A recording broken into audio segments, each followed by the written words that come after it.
Freedom ஆப்போட business Tamil channel நேயர்கள் அனைவருக்குமே வணக்கம். நான் தான் உங்கள் சூர்யா வந்திருக்கிறேன். ஸோ நம்மளுடைய பிஸ்னஸ் தமிழ் சேனலில் பிஸ்னஸ் சார்ந்த பல வீடியோஸ் உங்களுக்காக கொடுத்துட்டே இருக்கிறோம். அண்ட் இந்த ஒரு இடமே வந்து பார்த்தீங்கன்னா ஒரு சிறப்பான ஒரு ஆண்டர்பிரினர், அதுவும் விமன் ஆண்டர்பிரினர், அதாவது பெண் தொழில் முனைவோரை தான் சந்தைக்கு வந்திருக்கிறோம். ஸோ அவங்களோட இடத்துல தான் இருக்கோம். அவங்க யார், அவங்க என்னென்ன மாதிரியான தொழில் பண்ணிகிட்டு இருக்கிறாங்க, எத்தனை வருஷமாக பண்ணிகிட்டு இருக்கிறாங்க அப்படிங்கிற ஃபுல் அண்ட் ஃபுல் கிட்டத்தட்ட ஒரு சொல்லணும்னா ஒரு சக்ஸஸான ஒரு இன்ஸ்பிரேஷன் ஸ்டோரி அப்படின்னு கூட சொல்லலாம். ஸோ அவங்க இன்னும் வந்து உங்களை நான் வெயிட் பண்ண வைக்க விரும்பலை, அவங்கள வெயிட் பண்ண வைக்க விரும்பலை. வாங்க வீடியோக்குள்ளே போயிடலாம்.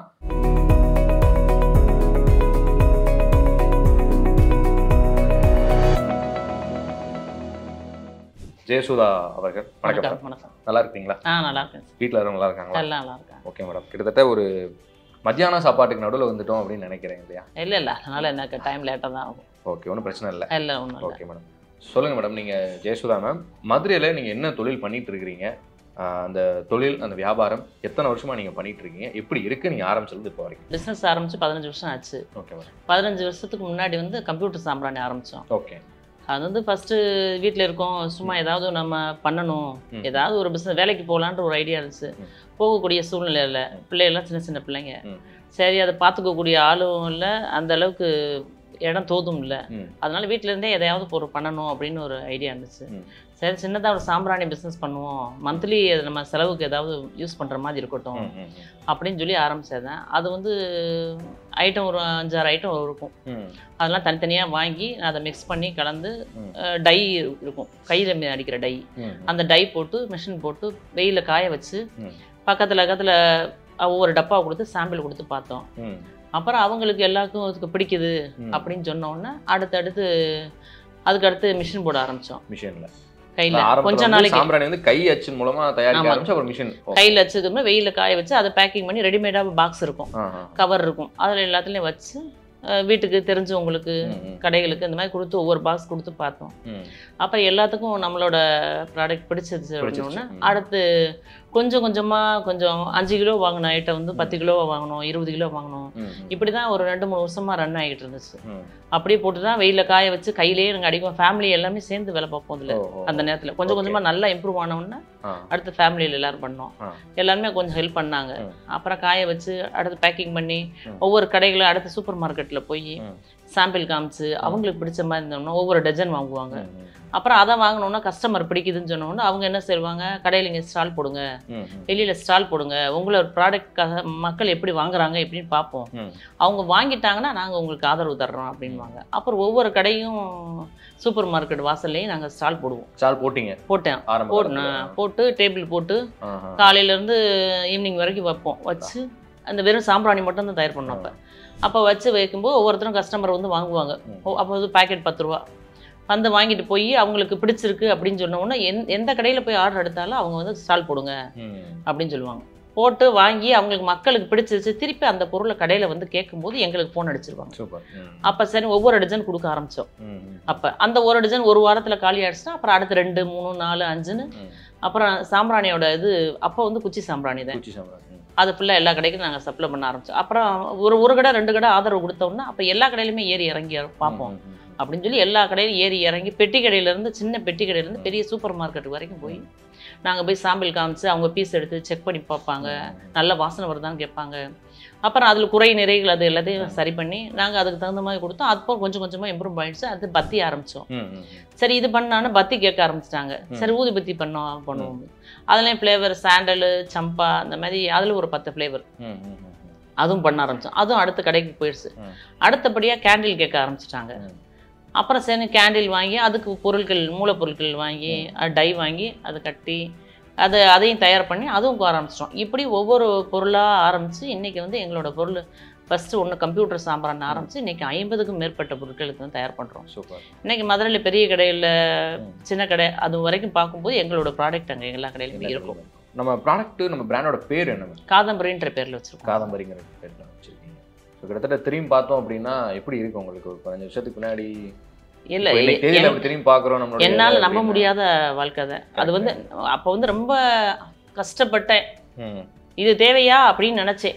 இந்த கஷ்டம் தேவையில்லையே இவ்வளோ கஷ்டம். ஆனால் இருந்தாலும் ஒரு மன தைரியம், வைராக்கியம், சரி எப்படின்னாலும் ஏதாவது ஒரு வகையில் வந்து. ஆனால் இந்த அளவுக்கு வருவேன் நான் எதிர்பார்க்கல. கடவுள் வந்து அந்த அந்த பொருளை தயார் பண்ண வச்ச கடவுளுக்கு நன்றி சொல்லணும். என்னோட கூட இருந்ததுக்கு வந்து தெய்வ சக்தி தான் சொல்ல முடியும். அதோட வச்சு தான் இன்றைக்கி வந்து அடுத்தடுத்த ஸ்டெப்புக்கு போனேன். அடுத்து இன்றைக்கி வந்து ஒவ்வொரு பொருளும் ஒரு இடத்துல ஃபோன் பண்ணாங்கன்னா ஒரு 10க்கு 20 பொருள் அவங்க தேவைப்படுதா நம்மளை காண்டாக்ட் பண்ணிடுவாங்க. இன்றைக்கி வாட்ஸ்அப் ஆர்டர், இன்றைக்கி நம்ம எந்த கடையிலும் போய் ஆர்டர் எடுக்க தேவையில்லை. வீட்டில் இருந்தால் அவங்க கொடுக்குற ஆர்டரை நம்மளால் சப்ளை பண்ண முடியாத அளவுக்கு அவங்க ஆர்டர் கொடுக்குறாங்க. இன்றைக்கி அந்தளவுக்கு எல்லா இடத்துலையுமே கொடுத்துக்கிட்டு இருக்கோம்.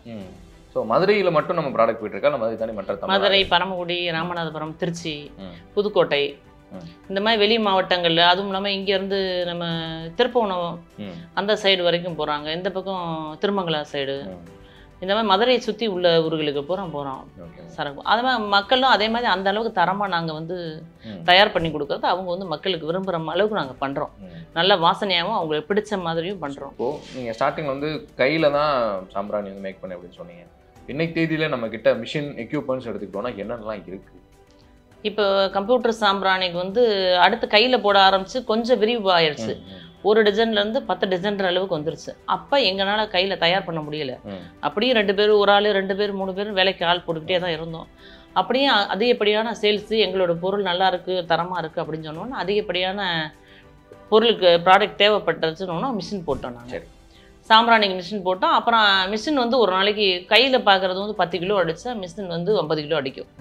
அது போட்டு காய வச்சு அது அந்த சாம்பிராணி ஃபுல்லாமே ஒரு டிசைன்லேருந்து 10 டிசைன் வாங்க ஆரம்பிச்சிட்டாங்க கடையில். சூட மிஷின் இருக்குது, சாம்பிராணி மிஷின் இருக்குது, மெழுகுவர்த்தி வந்து டை இருக்குது. அது வந்து சின்ன சைஸ்லேருந்து பெரிய சைஸ் வரைக்கும் டை இருக்குது. அதை ஆச்சு அப்படியே நம்ம கட்டி சூடு பண்ணி ஊற்றி தண்ணியில் இறக்கி திருப்பி அது காய்ஞ்ச உடனே வெயிலில் நம்ம காய வச்சு, வெயிலில் காய வைக்கிறது இது சும்மா ஃபேன் காற்றுலேயே காய வச்சு நம்ம பேக்கிங் பண்ணி அப்படியே நம்ம சேல்ஸ் பண்ணுற மாதிரி இருக்குது. இப்போது ஸ்டார்டிங்கில் வந்து நீங்கள் மட்டும்தான் இதெல்லாம் பண்ணிட்டு இருந்தீங்கன்னு சொன்னீங்க. இப்போது நம்மக்கிட்ட வேலையாட்கள் அப்படின்னு ஆட்கள் இருக்காங்க. எத்தனை பேர் இருக்காங்க? 6-7 பேர் இருக்காங்க. 7 பேர் இருக்காங்க. இது போக வெளியில் உள்ளவங்களுக்கும் ஒரு 3-4 பேருக்கு வேலை கொடுத்துருக்கேன் நான். விளக்கு திரி பேக்கிங் வேலை பூரா அவங்க வெளியில் பார்ப்பாங்க. வீட்டில் வந்து சூட மிஷின், சாம்பிராணி மிஷின், மெழுகுதிரி இந்த மாதிரி ஐட்டம் ஃபுல்லாமே வீட்டில் தயார் பண்ணுறது தான். ஆனால் இது 3க்கும் தான் மிஷின், மற்றது இல்லாமல் கை வேலை பார்க்குறது. இப்போ இந்த கடைகளுக்கு மற்ற சூப்பர் மார்க்கெட்ஸ்க்குலாம் போய் டெலிவரி பண்ணுறதுக்கு அதுக்கும் தனியாக எதுவும் ஆள் வச்சுருக்கீங்களா இல்லை நீங்களே தான்? இல்லை, நாங்கள் 2 பேர், நானும் என்னோட ஹஸ்பண்டும் மட்டும்தான். சார் எந்த அளவுக்கு மேம் சப்போர்ட்டாக இருந்தாங்க அப்போ இருந்து இப்போ வரைக்கும்? எவ்வளோ? அப்போ வரைக்கும் எனக்கு ஃபுல் சப்போர்ட் அவங்க தான். அவங்க இல்லைன்னா நான் இல்லை, இந்த அளவுக்கு வர்றதுக்கு வாய்ப்பு இல்லை. ஓகே. என்னோட முன்னேற்றத்துக்கு காரணமே அவங்க தான். ஓகே. ஸோ நீங்கள் ஸ்டார்டிங்கில் போய் சொல்லியிருக்கும் போது அவங்க என்ன ரியாக்ட் பண்ணாங்க? எதுவுமே சொல்லலை. சரி பண்ணு, பார்ப்போம் என்ன செய்யலான்னு பார்ப்போம், உன்னோட முயற்சிக்கு நான் கூட துணைக்கு இருக்கேன் அப்படின்னு சொல்லி ஆரம்பத்தில் இருந்தாங்க. இன்ன வரைக்கும் என்னோட சப்போர்ட்டு எனக்கு சப்போர்ட்டாக இருக்காங்க. அதனால தான் என்னால் இந்த அளவுக்கு வர முடிஞ்சிச்சு. நான் வேலை பார்த்தது போக, ஃபேமிலி வேலை பார்த்தது போக இன்னும் ஒரு 7 பேருக்கு நாங்கள் வேலை வாய்ப்பு நான் கொடுத்துருக்கேன். என்கிட்ட ஒர்க் பண்ணுறவங்க இப்போ 10 வருஷம் 15 வருஷமாக இருக்காங்க, என்னட்டே இருக்காங்க. அந்த மாதிரி இந்த 6-7 பேருமே தொடர்ச்சியாக எனக்கு வேலைக்கு சப்போர்ட் பண்ணுறாங்க. ஓகே. ஸோ இப்போ நீங்கள் வந்து இந்த மாதிரியான தொழில் தொடங்கணும் அப்படின்னா கண்டிப்பாக ஃபினான்ஷியல், அதாவது நிதி அப்படிங்கிறது தேவை, இன்வெஸ்ட்மெண்ட் அப்படிங்கிறது தேவை. அந்த இன்வெஸ்ட்மெண்ட்காக எதுவும் லோன் சப்போர்ட் அந்த மாதிரி எதுவும் நீங்கள் போனீங்களா? அப்போ ஸ்டார்டிங் வந்து இந்த பிஸ்னஸ் ஆரம்பிக்கும் போது 500 ரூபா 1000 ரூபா தான் தேவைப்பட்டுச்சு. 500 1000 தான் முதலீடு தேவைப்பட்டுச்சு. ஆமாம். அப்போ இது பண்ணுனா எப்படி பண்ணலாம் அப்படின்னு சொல்லி ஒரு 500 ரூபா தான் இதுக்குள்ளே போட்டோம். அதுக்கடுத்து இன்னைக்கு வந்து ஏகப்பட்ட லட்சத்துக்கு போயிருச்சு இது வந்து. அதுக்கு அடுத்து வந்து எந்த உதவி ஹெல்ப் இல்லை, எல்லாமே பேங்க்ல நகை வச்சோம், நகை வச்சு லோன் மூலமா. ஆமா, கொஞ்சம் கொஞ்சமா பண்ணும்போது 500 1000 ஆச்சு, 1000 10,000 ஆச்சு, அடுத்த லட்சம் ஆயிடுச்சு. இந்த லட்சத்துக்கு என்ன வழி? சரி இருக்கவே இருக்கா பேங்க்காரங்க உதவி. அதனால பேங்க்ல நகை வச்சுதான் இதை வச்சு இந்த பிஸ்னஸே ஆரம்பிச்சேன். இது கொஞ்சம் நல்லா வர வர அது எனக்கு கொஞ்சம் தைரியம் வந்துருச்சு. அடுத்தது எவ்வளோ நாளும் வைக்கலாம், நமக்கு உதவி மற்ற யாருமே கிடையாது, பேங்க்காரங்க இருக்காங்க அப்படின்ற அந்த இதுக்கு சப்போர்ட்டில் வச்சு அதில் இருந்து பிஸ்னஸ் பண்ண ஆரம்பித்தோம். இப்போது நீங்கள் மேம் ஒரு பெண்மணியாக காலையில் குடும்பத்தையும் பார்க்கணும், நீங்கள் போய் உங்கள் பிஸ்னஸையும் பார்க்கணும். எவ்வளோ நேரம் பிஸ்னஸ்க்கு நீங்கள் ஒரு நாளைக்கு ஒதுக்கி ஆகணும் அப்படின்னா ஒரு நாளைக்கு எவ்வளோ நேரம் நீங்கள் வீட்டு குடும்பம் ஃபேமிலின்னு பார்க்கும்போது இப்போ என்னால் குறிப்பிட்ட டைம் தான் அந்த ஃபேமிலியில் இது பண்ண முடியும். ஃபேமிலியில் இருக்கிறது ரொம்ப முதல்ல வந்து அது ஃபேமிலியில் இருந்துட்டு குறிப்பிட்ட நேரம் 1 மணி நேரம் 2 மணி நேரம் தான் பிஸ்னஸ் பண்ணுற மாதிரி இருக்கும் ஆரம்பத்தில். அப்புறம் கொஞ்சம் கொஞ்சமாக டைம் ஆகி இப்போ ஃபேமிலின்னு சொல்லும்போது ஃபேமிலியில் 2 மணி நேரம் 3 மணி நேரம் தான் டைம் கொடுக்க முடியும் என்னால். மித்த டைம் எல்லாமே பிஸ்னஸ் தான். பிஸ்னஸ் இப்போ அந்த அளவுக்கு வந்து இம்ப்ரூவ்மெண்ட் ஆகிருக்கு.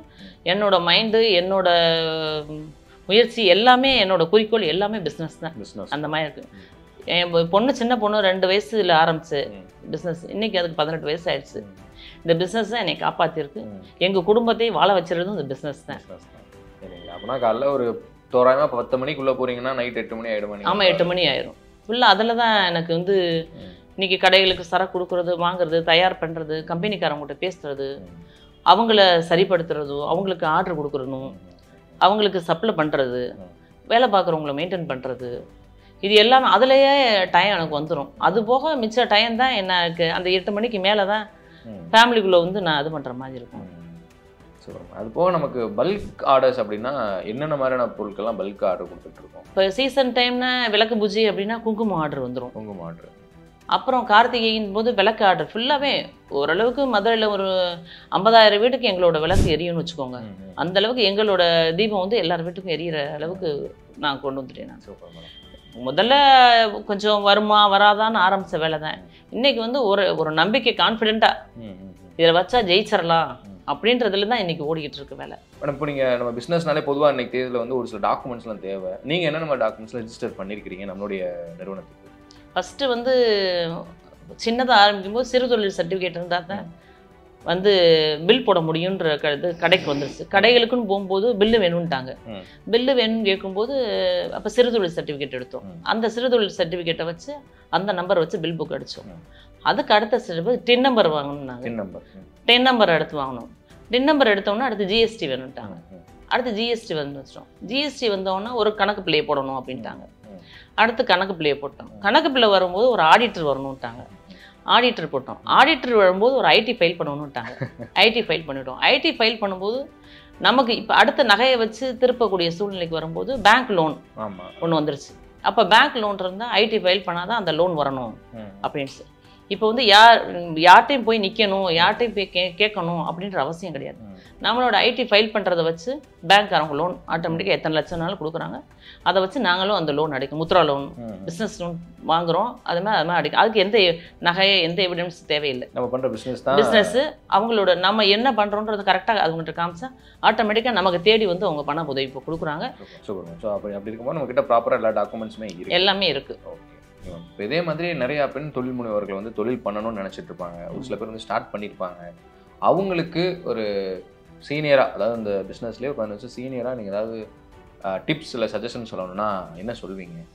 எந்த பிஸ்னஸையும் வந்து நம்ம வந்து மட்டமாக நினைக்கக்கூடாது. எது ஆரம்பித்தோம்னா கான்ஃபிடென்ட்டாக இதில் ஜெயிச்சு வரலாம் அப்படின்னு சொல்லி ஒரு நம்பிக்கையோடு இதில் எடுத்து ஸ்டெப்பு வச்சோம்னா கண்டிப்பாக முயற்சி எல்லாமே எந்த ஈஸியாக அதுவும் கிடச்சிடாது. அது கொஞ்சம் கஷ்டம், முயற்சி. ஆனால் இந்த அளவுக்கு இப்போ நானே வந்திருக்கேன்னா அது எனக்கு என்னாலே நம்ப முடியாதது தான். ரொம்ப கஷ்டம், முயற்சி. சரி அடுத்த ஸ்டெப்பு போகலாம், அடுத்த ஸ்டெப்பு போகலாம், இப்படி போய் தான் இந்த ஸ்டெப்புக்கு வந்திருக்கோம். இன்றைக்கி 2 பிள்ளைங்களை வளர்த்து ஆளாக்குனது இந்த பிஸ்னஸ் மூலமாக தான். இதுக்கு எனக்கு ஃபுல் சப்போர்ட்டு, எங்கள் வீட்டுக்காரர் ஃபுல் சப்போர்ட் எனக்கு பண்ணினனால தான் நான் இந்த இடத்துல நிற்கிறேன். நான் அதுக்கு முக்கிய காரணம். அது மாதிரி தொழில் பண்ணும்போது வந்து எந்த ஒரு இது ஜெயிக்குமா ஜெயிக்காதான் நினச்சி எந்த இதையும் ஆரம்பிக்க முடியாது. ஜெயிக்கணும் அப்படின்னு நினச்சி வந்தால் ஜெயிச்சிடலாம். ஸோ கிட்டத்தட்ட ரொம்பவே ஒரு இன்ஸ்பிரேஷனாக இருந்துச்சு உங்ககிட்ட பேசும்போது. அவங்க ஆரம்பித்த அந்த 15 வருஷ கால அனுபவத்தையுமே நமக்காக வந்து ஷேர் பண்ணாங்க. So thank you madam. Thank you. So உங்களுடைய தொழில் வந்து இன்னும் மென்மேலும் சிறக்கட்டும். மதுரை குறிப்பிட்ட தமிழ்நாடு மட்டும் இல்லாமல் தமிழ்நாட்டிலேருந்து மற்ற மாநிலங்கள் இன்னும் நிறையா ஃபாரின் ஆர்டர்ஸுமே நம்மளுடைய மேம்க்கு வந்து கிடைக்கும் அப்படிங்கிறத ஃப்ரீடம் ஆப்னுடைய பிஸ்னஸ் தமிழ் சேனல் நேயர் சார்பாக வாழ்த்துக்களோட இந்த இன்டர்வியூ வந்து நிறைவு பண்ணிக்கிறோம். நன்றி. நன்றி.